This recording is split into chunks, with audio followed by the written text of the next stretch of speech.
پہلا تو یہ کہ لوگ کہتے ہیں کہ آپ یعنی حضور وجہ تخلیق کائنات ہے، حضور ہی کا سبب بنے ہیں کائنات کی تخلیق کا۔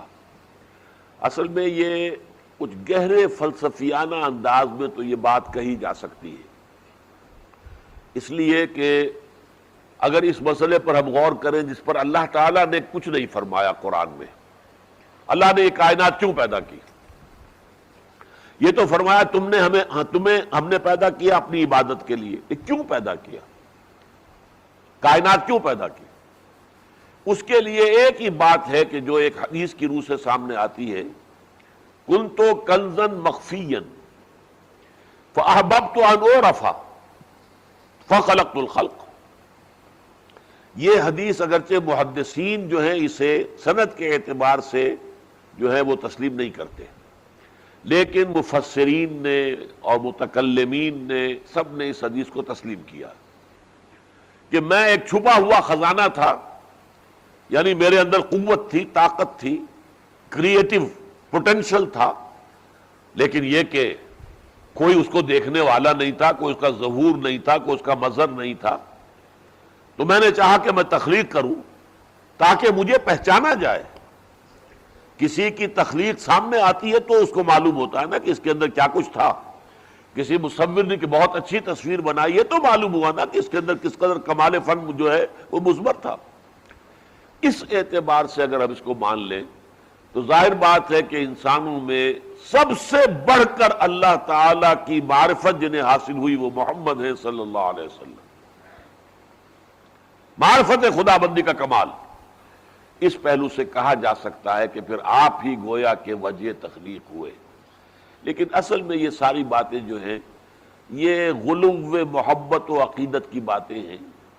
ہمیں اصل میں حضور کے ساتھ اپنے تعلق کو دیکھنا چاہیے کہ ہمارا وہ تعلق ہے یا نہیں جو امتی کی حیثیت سے ہونا چاہیے۔ عملاً ہمارا ان کے ساتھ کیا تعلق ہے؟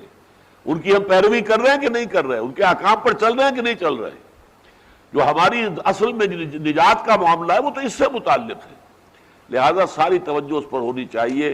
لیکن بدقسمتی سے عمل کی طرف جو ہے، عمل سے فارغ ہوا مسلمان بنا کے تقدیر کا بہانہ، تو حضور کی بھی بس مدح و ثنا کر کے لوگ سمجھتے ہیں کہ ہم نے حق ادا کر دیا، اور آپ کے اتباع اور آپ کی پیروی اور آپ کے احکام پر عمل اور آپ کے مشن کی تکمیل کے لیے، اللہ کے دین کے غلبے کے لیے تن من دھن لگا دینا، یہ اس کی طرف کوئی توجہ ہی نہیں۔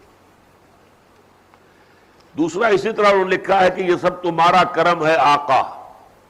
آپ کے بارے میں یہ کہتے ہیں کہ یہ سب اللہ، یہ آپ کا کرم ہے۔ میں اسے بھی سمجھتا ہوں کہ یہ کہنا مناسب نہیں ہے۔ کرم فضل اللہ کا ہے۔ حضور صلی اللہ علیہ وسلم کا اپنا معاملہ یہ ہے کہ ایک صحابی نے ایک دفعہ یہ کہہ دیا، یہ یوں سمجھیے کہ جیسے محاورے میں کہہ دیتے ہیں ما شاء اللہ و ما شئت، جو اللہ چاہے اور آپ چاہیں۔ حضور نے فوراً روک دیا، ٹوک دیا، اجعلتنی للہ ندن، کیا تم نے مجھے اللہ کا مد مقابل بنا دیا ہے؟ مشیت صرف اللہ کی ہے۔ حضور کی مشیت پر معاملہ طے ہوتا تو ابو طالب اسلام لائے بغیر، ایمان لائے بغیر دنیا سے نہ جاتے۔ انک لا تہدی من احببت ولکن اللہ یہدی من یشاء، اے نبی آپ ہدایت نہیں دے سکتے، جسے چاہیں آپ ہدایت دے دیں، آپ نہیں دے سکتے، یہ تو اللہ ہی جس کو چاہتا ہدایت دیتا ہے۔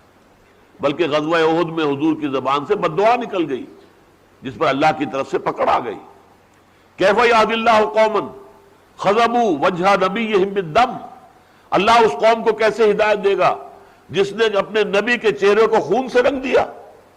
حضور نے فرمایا، اللہ نے فرمایا لیس لک من الامر شیء، اے نبی آپ کو اختیار نہیں ہے، اما یعذبہم و اما یتوب، اللہ چاہے گا تو ان کو توبہ کی توفیق دے دے گا، اللہ چاہے گا تو انہیں عذاب دے گا، یہ فیصلہ آپ کا نہیں ہے۔